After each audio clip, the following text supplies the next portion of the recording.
O, ayan. Pinahimay na jackfruit. O, yun yung buto, oh, Bew. O, kain tayo ng langka. Masarap pa rin na lang. Kainin nyo ng ganyan. Masarap pa pag nasa turon. Bango. Okay, magas na kayo.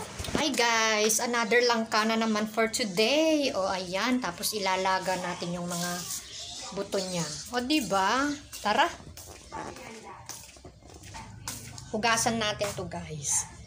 Guys, atin ang huhugasan tong ano niya, laman-laman niya.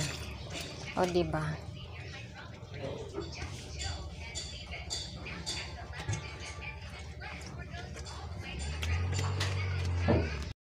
So, ayan, napaghiwalay ko na, guys.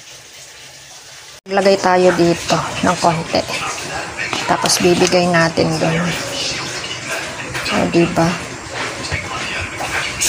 Ayan. At ito naman yung ating, ano, guys, yung buto ng langka. O, diba? Luto ng ating butong langka, guys. So, ayan na. Pwede nang kainin. So, eto na nga guys, ang buto ng langka na ating nilaga. Ayan, try natin ito guys. Ganun lang.